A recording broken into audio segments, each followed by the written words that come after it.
राधे राधे हरि भक्तों, कैसे हैं आप सभी। आशा करती हूँ कि आप सभी बहुत ही अच्छे होंगे। पापी लोगों पर माता लक्ष्मी क्यों प्रसन्न रहती हैं? अक्सर लोगों के दिल में ये ख्याल ही रहता है। भक्तों, अक्सर आपने देखा होगा कि जो लोग पाप का सहारा लेकर जीवन यापन करते हैं, झूठ बोलकर, धोखा देकर, सीधे सज्जन लोगों को मूर्ख बनाकर धन कमाते हैं, वे लोग अधिक धनवान और खुशहाल जीवन जीते हुए मालूम पड़ते हैं। जो लोग लूट खसोट करके, बेईमानी करके और असली चीज़ की जगह नकली माल बेचकर धन कमाते हैं, वे ईमानदार लोगों की अपेक्षा अधिक सुखी मालूम पड़ते हैं। ऐसा क्यों? जो लोग धन कमाने के लिए छल और हिंसा का सहारा लेते हैं, वे क्यों अधिक फलते फूलते रहते हैं? भक्तों, यही प्रश्न एक बार माता पार्वती ने भगवान शिव से किया था। इसे हम एक कहानी के माध्यम से समझते हैं। एक समय की बात है, भगवान शंकर और माता पार्वती कैलाश पर विराजमान थे और दोनों में विचार परामर्श और वाद विवाद चल रहा था। माता पार्वती प्रश्न करती हैं और भगवान शिव उनके प्रश्न का जवाब दिया करते थे। दोनों अपने अपने प्रश्नों में और उनके उत्तरों में उलझे हुए थे। तो अचानक माता पार्वती भगवान शिव से कहने लगी कि हे भगवान, आप तो स्वयं तीनों लोकों के स्वामी हैं, तीनों लोकों के रचयिता हैं, तीनों लोकों के संहार करता और पालन करता है, क्योंकि ब्रह्मा विष्णु महेश तीनों एक ही शक्ति हैं, तीनों एक ही शक्ति के अलग अलग रूप हैं। माता पार्वती बोली, हे देवादिदेव, मैं आपसे ये जानना चाहती हूँ कि संसार में जो पापी लोग होते हैं, अत्याचारी लोग होते हैं, अहंकारी लोग होते हैं, हमेशा सीधे सज्जन भोले भाले लोगों को कष्ट पहुँचाते रहते हैं, कभी धार्मिक अनुष्ठान नहीं करते, वे लोग सुखी क्यों रहते हैं, क्यों धनवान होते हैं? अक्सर ऐसे लोग बहुत बड़े वैभवशाली होते हैं।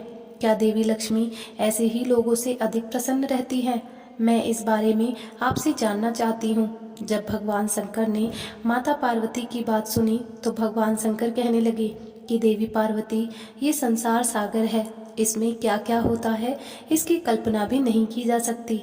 चलिए, तुम्हारे प्रश्न का जवाब मैं उदाहरण देकर समझाऊंगा। भक्तों, इस प्रकार भगवान शिव माता पार्वती को साथ लेकर जगत में भ्रमण करने के लिए चलते हैं। भगवान शंकर कहते हैं, देवी पार्वती, तुम्हारे प्रश्नों का समाधान भी हमारी इस यात्रा में छुपा हुआ है।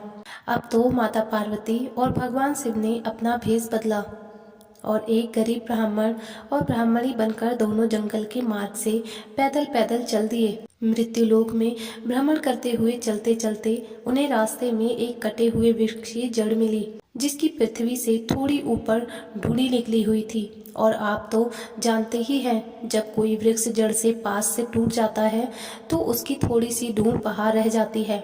मित्रों, थोड़ा अंधेरा हो गया था, उसे आप भगवान शिव की माया भी कह सकते हैं। मित्रों, भगवान शिव माता पार्वती के साथ चलते जा रहे थे। अंधेरा होने के कारण भगवान शंकर को वह ढूंढ दिखाई नहीं दी और भगवान शंकर का पैर उस ढूंढ से टकरा गया।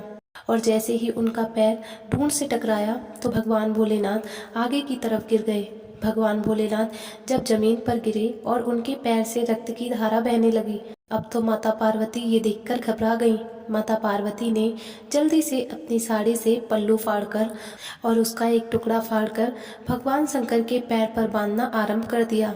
जब कपड़े की पट्टी माता पार्वती ने बांध दी और भगवान महादेव खड़े हो गए तो उस ढूंढ को देखकर कहने लगे, हे टूटे हुए वृक्ष के ढूंढ, तुम बहुत विशाल हो जाओ, तुम्हारी ऊंचाई इस जंगल के सभी वृक्षों से ऊंची हो जाए, तुम्हारी शोभा सभी वृक्षों से अद्भुत हो जाए, वृक्षों में तुम सबसे बड़े वृक्ष कहलाओगे। मित्रों, भगवान शिव ने उस टूटे हुए ढूंढ को कोसने की जगह उल्टा उसे आशीर्वाद दे दिया। भगवान शिव के इस व्यवहार से माता पार्वती बड़ी नाखुश हुई। माता पार्वती से जब रुका नहीं गया तो माता पार्वती ने भगवान महादेव से कहने लगी, हे भगवान, आपकी लीला भी बड़ी विचित्र है। जिस ढूंढ से आपको कष्ट पहुंचा, जिसने आपको चोट पहुंचाई, आपके पैर से देखो कितना रक्त बहा। जिस वृक्ष की जड़ से आप ठोकर खाकर गिर पड़े, आपने इस वृक्ष को इतना विशाल होने का वरदान दे दिया। भगवान, आपकी माया मुझे समझ में नहीं आई, इसका क्या कारण है? देवी पार्वती को अत्यंत व्यथित देखकर भगवान शिव कहने लगे कि पार्वती, समय आने पर आपको इसका भी जवाब स्वतः ही मिल जाएगा। अब आप कैलाश पर्वत पर चलिए, मित्रों, इस प्रकार माता पार्वती और भगवान शिव जगत का भ्रमण करने के बाद कैलाश पर्वत पर लौट आते हैं और फिर से अपनी धर्म चर्चाओं में व्यस्त हो जाते हैं। परंतु माता पार्वती के मन में बार बार उस प्रश्न का जवाब न मिलने के कारण व्याकुलता बनी हुई थी कि भगवान ने ऐसा क्यों किया। उनके दिमाग में बार बार वही बात चक्कर काट रही थी। माता कहने लगे, हे भगवान, मुझे ये बताएं कि संसार के पापी मनुष्य जो अहंकारी हैं, जो दुष्ट प्रवृत्ति के होते हैं, वे लोग क्यों सुखी जीवन व्यतीत करते हैं? दुष्ट लोग क्यों ज्यादा संपन्नशाली होते हैं? तो भगवान शंकर फिर कहते हैं कि पार्वती जी, इस प्रश्न का जवाब आपको समय के अनुसार मिल जाएगा। आप कुछ समय तक इंतजार कीजिए। दोस्तों, इस काल में क्या होता है कि जो ढूंढ था, भगवान शंकर ने उसे विशाल होने का वरदान दे दिया था। अब तो वह ढूंढ बहुत विशाल वृक्ष के रूप में परिवर्तित हो गया। वह ढूंढ से एक अंकुर फूटा और धीरे धीरे एक विशाल वृक्ष का रूप लेता चला गया। वह वृक्ष अब तो बहुत बड़ा हो गया था और जितने भी उस जंगल में वृक्ष थे, उन सभी वृक्षों से उसकी ऊंचाई बहुत अधिक हो गई थी। धीरे धीरे वह वृक्ष लंबी लंबी शाखाओं वाला और घनी छाया वाला बनता चला गया। दूर दूर तक उसकी छाया फैली रहती थी। इसी बात का उस वृक्ष को मद होने लगा। वह अपने से छोटे सभी वृक्षों को देखकर हंसता और उनका मजाक उड़ाता था। घमंड से हर समय सर उठाए रहता था। वह ना तो किसी वृक्ष से मिलकर रहता था और ना ही किसी को अपने आगे को समझता था। परंतु मैं आपको एक बात बताना चाहूंगी, जो व्यक्ति जैसा होता है वह अपने स्वभाव को कभी नहीं छोड़ता। दुष्ट प्रवृत्ति कभी भी अपनी दुष्टता को नहीं छोड़ती।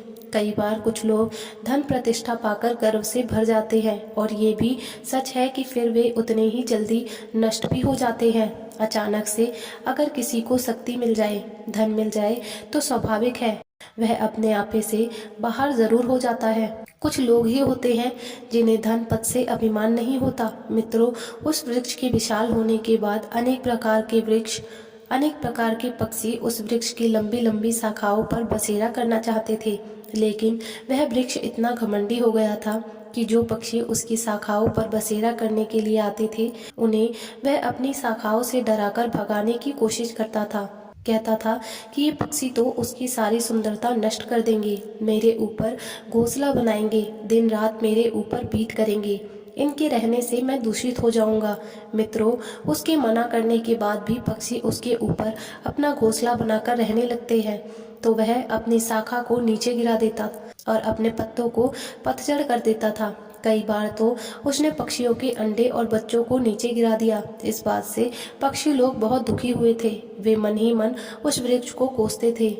भक्तों, उस दुष्ट वृक्ष की करतूतें भगवान शंकर भी देख रहे थे। धीरे धीरे जब वसंत ऋतु का आगमन होता है, वृक्ष पूरी तरह से पतझड़ होकर फिर से नई डालियां, नए पत्ते धारण करता है। तो आप तो जानते ही हैं कि वसंत ऋतु में वृक्ष कितना सुंदर हो जाता है। अपने आप को देख देख कर उसका गर्व 7वें आसमान पर पहुंच गया था, क्योंकि पूरे वन में उस वृक्ष से सुंदर कोई वृक्ष नहीं लग रहा था। क्योंकि भगवान शंकर ने उसे वरदान जो दिया था, उसको विशाल होने का वरदान स्वयं महादेव ने ही तो दिया था। मित्रों, एक दिन की बात है, बहुत तेजी से आंधी आती है, एक भयंकर तूफान आता है। तूफान का वेग इतना प्रबल था कि जंगल के सारे वृक्ष भयभीत होने लगे, लेकिन वह वृक्ष अपने घमंड में चूर खड़ा था, मुस्कुरा रहा था। छोटे जितने भी वृक्ष थे वो तो बेचारे मिलजुल कर इकट्ठे रहते थे और वह उस जंगल में अकेला खड़ा था, जिसे अपने विशाल होने पर बड़ा घमंड था। उसका बड़ा आकार होना ही उसके लिए मुसीबत बन गया था। उस तेज तूफान से वह स्वयं को बचाने में असमर्थ था। भक्तों, वही हुआ। उस तेज आंधी ने उस वृक्ष को जड़ सहित पृथ्वी से उखाड़कर फेंक दिया और कम से कम 100 कुंटल मिट्टी उसकी जड़ों से लिपटकर ऊपर आ गई। पूरा वृक्ष करीब जमीन से 5 फीट गड्ढा खोदता हुआ पृथ्वी पर गिर पड़ा। उसका बड़ा होना ही उसकी विनाश का कारण बन गया। वृक्ष जमीन से उखड़कर जमीन पर ही औंधे मुंह गिर पड़ा। भक्तों, इस मार्ग से भगवान शंकर और माता पार्वती फिर से संसार भ्रमण करने के लिए चलते हैं। माता पार्वती को तो भगवान शंकर से अपने प्रश्न का अर्थ जानना था, इसलिए माता पार्वती ने भगवान शंकर से कहा कि भगवान, मेरी समझ में नहीं आता कि आप मेरे प्रश्न का जवाब देंगे।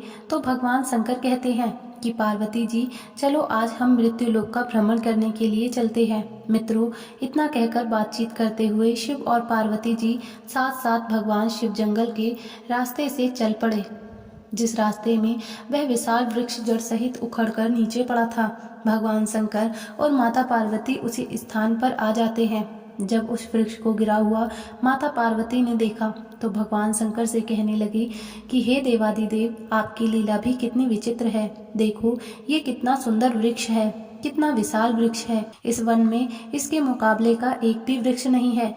ये वृक्ष सबसे बड़ा है, सबसे सुंदर है। इसकी छाया कितनी सुंदर होगी, क्योंकि यह सबसे सघन भी है। तूफान ने कितना बुरा किया जो इस वृक्ष को जड़ सहित उखाड़ कर पटक दिया। भगवान, ये देखो, बेचारा जड़ से ही नष्ट हो गया है। इसका क्या कारण है? हे प्रभु, इस सुंदर वृक्ष को आपने इतनी अल्पायु क्यों दी? इसका क्यों समूह नाश कर दिया? तब भगवान शंकर माता पार्वती से कहने लगे, हे पार्वती, तुम भी बड़ी भोली हो। जरा गौर से देखो, ये वही ढूंढ है जो आज से कुछ वर्ष पहले हम भ्रमण करने के लिए आए थे। और आपको ज्ञात होगा कि इस ढूंढ से मेरे पैर में ठोकर लगी थी और मेरे पैर से बहुत रक्त बह गया था। मैं पृथ्वी पर गिर पड़ा था। ये वही ढूंढ है। परंतु हे पार्वती जी, मैंने उस समय इसे क्या वरदान दिया था, क्या आपको ये ज्ञात है? माता पार्वती बोली, हाँ प्रभु, मुझे अच्छी तरह से याद है। आपने इस वृक्ष को विशाल होने का वरदान दिया था। महादेव कहते हैं, हे पार्वती जी, यदि उस समय मैं उस ढूंढ को उखाड़ देता तो मुझे ना जाने कितनी मेहनत करनी पड़ती और ना मैं उसको जड़ से उखाड़ सकता था। उसे जड़ से उखाड़ने के लिए मुझे अथक परिश्रम करना पड़ता, तब कहीं उस ढूंढ को उखाड़ पाता। वह ढूंढ अत्याचारी और अहंकारी था, इसलिए उसका नाश करना मेरे लिए आवश्यक हो गया था। हे पार्वती जी, मैंने इसलिए उस ढूंढ को विशाल होने का वरदान दिया था। इसलिए मैंने उसको कहा था कि तुम इस जंगल में सबसे बड़े बन जाओगे। हे देवी, देखो, ये वृक्ष विशाल हो गया था। यह वही ढूंढ है और इन सभी वृक्षों से बड़ा भी हो गया था। और जब यह बड़ा हो गया, इसने फिर भी अपना अहंकार नहीं छोड़ा। इसके अहंकार ने ही इसे ऐसी स्थिति में पहुंचा दिया है। ये जंगल के सभी वृक्षों से अपने आप को बड़ा समझने लगा था। पक्षियों को अपने ऊपर बसेरा नहीं करने देता था। ये यात्रियों के लिए भी छाया करने से पहले पत्तों को झाड़ देता था। इसलिए यह वृक्ष बड़ा अहंकारी था और बड़ा पापी था। इसलिए अपने जीवन में कोई भलाई का काम नहीं किया था। और याद रखना, जो लोग सिर्फ नाम के बड़े हो जाते हैं, उनसे किसी को कोई सुख नहीं मिलता। उनका जीवन लोहार की उस ढोक की तरह हो जाता है जो सांस तो लेती है पर उसमें जीवन का कोई अंश नहीं होता। जो लोग वृक्ष के स्वभाव के होते हैं, जो सिर्फ अपना पेट बड़ा करने में लगे रहते हैं, जो औरों को नीचा दिखाने का काम करते हैं, घमंड के कारण किसी को कुछ नहीं समझते, वे अपने आप को ही देखते हैं, अपने ही शरीर से प्रेम करते हैं, जिनके अंदर अकड़ होती है, ऐसे लोगों को उनका ही अहंकार मार देता है। ऐसे लोग इस विशेषता के कारण मारे जाते हैं। यदि कोई इस तरह के स्वभाव वाला व्यक्ति बहुत बड़ा धनवान है तो अधिक धन ही उसे मृत्यु के मुख में पहुंचा देता है। लक्ष्मी जी भी ऐसे लोगों के पास अधिकतर इसलिए रहती हैं ताकि उनका सर्वनाश कर सकें। आपने देखा होगा कि अधिक धन होने से मनुष्य में कई दोष आ जाते हैं। चींटा जब मरने वाला होता है तो उसके शरीर में पंख उगते हैं। जमीन पर रेंगने वाला चींटा भी आकाश में उड़ने लगता है। वह उड़ान उसको विनाश की ओर ले जाती है। कहते हैं, बड़ा होना तो सरल है पर बड़ा बनकर जीना बहुत कठिन है। यह वृक्ष जब ढूंढ के रूप में था तब भी इसमें अकड़ थी। मुझे देखकर भी ये झुका नहीं। जो छोटी सोच वाले लोग होते हैं उनमें बड़ा होने पर इसी तरह अकड़ आ जाती है। वह अपने से बड़े लोगों का सम्मान करना भूल जाते हैं। उनके अंदर नम्रता का भाव नहीं रहता। और याद रखना, जो झुकता नहीं है वह किसी को झुका नहीं सकता। अकड़ के साथ जो जीता है वह थोड़े समय तक ही जी पाता है। इसे मैं एक और उदाहरण से समझाता हूँ। हे देवी, जिस तरह मुंह के अंदर जीभ और दांत होते हैं, जीभ जब मनुष्य पैदा होता है तब भी होती है और मरता है तब भी होती है, और दांत जन्म होने के काफ़ी दिन बाद आते हैं और मरने से काफ़ी समय पहले उखड़ भी जाते हैं। दोनों में फ़र्क इतना है कि जीभ के अंदर नम्रता का भाव होता है, वह झुकना जानती है, इसलिए उसकी आयु लंबी होती है, और दांतों के अंदर अकड़ रहती है, इसलिए वह बाद में आकर भी पहले चले जाते हैं। इसी तरह जिन मनुष्यों में अकड़ होती है उनका जीवन भी नष्ट हो जाता है। भगवान शिव कहते हैं, हे देवी, इस ढूंढ को उखाड़ने में मुझे बिल्कुल भी मेहनत नहीं करनी पड़ी। बड़ा होकर यह खुद ब खुद जड़ से उखड़ गया। इसी तरह से जो दृष्ट व्यक्ति होते हैं वह कुछ समय के लिए, अल्प समय के लिए धनवान बन जाते हैं, थोड़े समय के लिए सुखी हो जाते हैं और वैभवशाली हो जाते हैं। लेकिन जिस समय मैं उन्हें मौका देता हूँ धर्म पर चलने का, उस समय यदि वह नहीं सुधरते, उनमें सुधार नहीं आता, तो हे देवी पार्वती, जैसे इस वृक्ष का जड़ सहित नाश हो गया, ऐसे ही उन पापी मनुष्यों का भी जड़ सहित नाश हो जाता है। माता पार्वती की समझ में भगवान शंकर का दिया हुआ उपदेश आ गया था। माता पार्वती कहने लगी, हे भगवान, आप तो तीनों लोकों के स्वामी हैं, आप तो धन्य है प्रभु, आपकी माया धन्य है, हम तो आपकी इस माया को समझ ही नहीं पाए। तो मित्रों, भगवान शंकर ने माता पार्वती को बताया कि किस तरीके से पापी मनुष्य अंत में समूह नाश को प्राप्त होते हैं। रावण का नाम भी आपने सुना होगा। रावण कितना बड़ा योद्धा था, विश्व विजेता हो गया था, तीनों लोगों को जीत लिया था।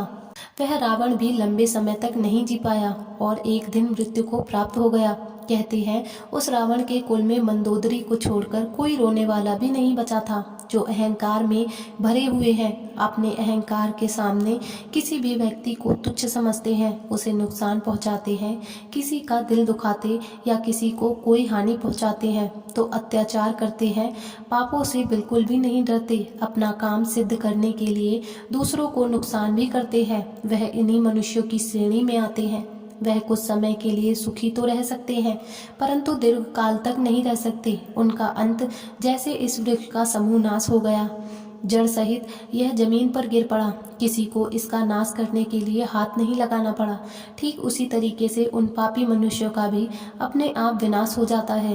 भगवान शंकर कहने लगे, हे देवी, जो भगवान के भक्त होते हैं, जो अपने धर्म पर चलते हैं और धार्मिक नियमों के अनुसार अपना जीवन यापन करते हैं, जो किसी को दुखी नहीं करते, दूसरों के दुख से दुखी होते हैं, उन मनुष्यों का, उन प्राणियों का तो मैं हमेशा ख्याल रखता हूँ। जैसे देखिए, इस जंगल में अन्य वृक्ष भी हैं जो मिलकर रहते हैं, तूफान भी उनका कुछ नहीं बिगाड़ सका। भगवान शंकर की बात सुनकर के माता पार्वती बड़ी प्रसन्न होती हैं और भगवान शंकर से कहती हैं कि हे भगवान, अब मेरे अच्छी तरह समझ में आ गया है कि पापी लोगों के घर देवी लक्ष्मी क्यों रहती हैं। आपकी माया को कोई जान नहीं सकता। मित्रों, इस प्रकार माता पार्वती के प्रश्न का उत्तर देकर भगवान कैलाश पर्वत पर लौट जाते हैं। मित्रों, इस कहानी से आपने क्या सीखा और आपको ये कहानी कैसी लगी, कृपया कमेंट करके ज़रूर बताएं और कमेंट बॉक्स में जय महादेव की ज़रूर लिखें। वीडियो पसंद आया हो तो लाइक करें और ऐसे ही और भी बहुत सारी कहानियों को सुनने के लिए चैनल को ज़रूर सब्सक्राइब करें। जय माँ लक्ष्मी की। जल्द ही मिलेंगे अगले वीडियो में। धन्यवाद।